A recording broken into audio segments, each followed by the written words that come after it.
I want to get your thoughts on something. You say some people love change, some people hate change, and both can be kind of an avoidance. I love change, and they're running from or avoiding the habit, the consistency, the regularity, the baseline fundamentals. And then others who are like grounded in that, pardon the pun, right? Mm-hmm. But are resistant and spend a lot of energy, avoiding the change, the transformation. What do you say to that? You must see that in your work, Oh, well, all the time. And so much of my work at a very basic level, again, that the kind of foundation is helping people unpack this very thorny, ornery word, change, which means so much more than one thing. So this idea of what are the changes? We love some kinds of changes. We hate other kinds of changes. And again, research and observation, what are the patterns? So much of what I do is like pattern finding. So what are the patterns that tend to exist across cultures, across demographics, so on and so forth? And because that can be helpful of just like building the awareness, because if you love it and I hate it, is it the same thing? Or do we just have totally different perspectives on it? Or how can we better understand each other? And then how can we carry that into the world? And so a very, blunt filter, but it's super powerful and super simple to wrap your head around, is that in general, most humans tend to love changes they choose. So a change that I'm opting into, right? That's when you hear about people saying, I'm an agent of change. I'm a catalyst for change. They're choosing it. They're opting in. They want this to happen, right? The changes we struggle with are the ones we don't control, right? It's the one that blindsides you on a Tuesday afternoon. It goes against your wishes. You didn't see it coming. You don't want, right? Super simple, but super powerful when you think about it. And I often will have people write down before I've shared this, context with them. I'm like, take a sheet of paper, put a line down the middle. On the left, write down all the changes, big, small, personal, professional, you name it. Just write down all the changes you've loved recently. On the right, all the changes you've hated, just every single one, like no right or wrong, just write them down. And then I say, try this on. Are the ones on the left the ones that you felt like you had some control, some say over? And what's fascinating, and the ones on the right, and 100% of the time, like it's not like a perfect fit, but there is just this alignment. And here's one of my favorite nuances to help people remember. It's not that the changes you choose always work out, right? My favorite example, like that haircut, maybe not you, but that haircut you got years ago, right? Like you picked it, wasn't the best haircut, but like you picked it.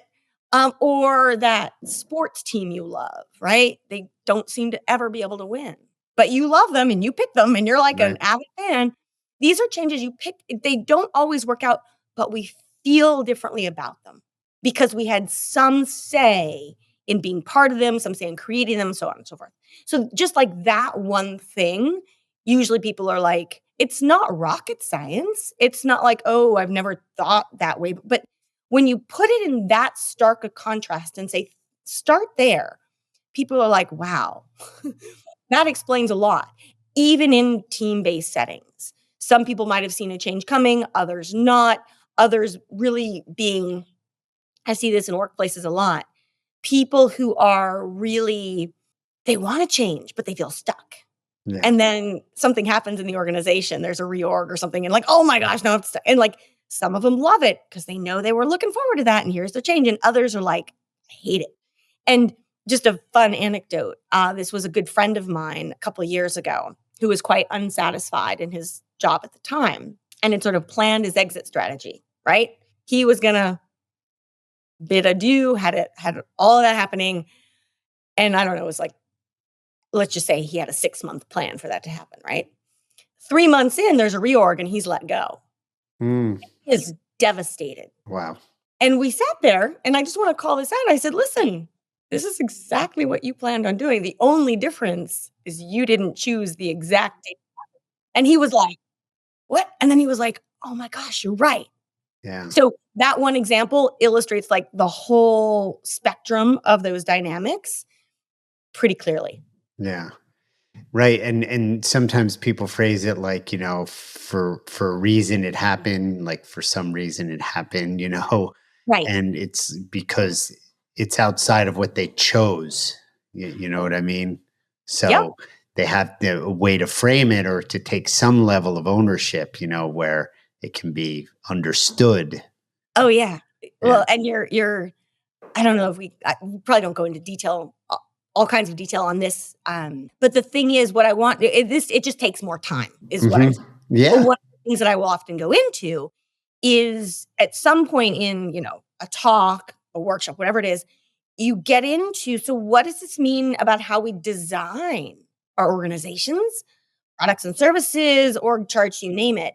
And this is a really interesting point. So if we tend to enjoy or appreciate or see the changes we choose or feel like we have some say in much more favorably than the changes that feel thrust upon us, what are the ways that organizations and leaders can design a Hmm. greater sense of agency into what they do? And what's fascinating, we see this all the time. And we know there's going to be organizational change. We know that we need to undergo some process of transformation, whatever it may be. But there's one way of doing that, which is like, listen, we're going to communicate to you what's happening, but like it's happening. And That's that's right. versus there's going to be a change and we're going to make it more collaborative, more co-created. We're going to involve you in this process. And it doesn't mean that everyone gets everything they want at all. It just means there's an invitation to be part of shaping that change, being part of that process. And what you find is that it's a simple thing to do, but when you signal and design in some of that agency, not only are you more likely to get more people to go along and feel better about it, but you reduce a lot of the friction that can often come up en route.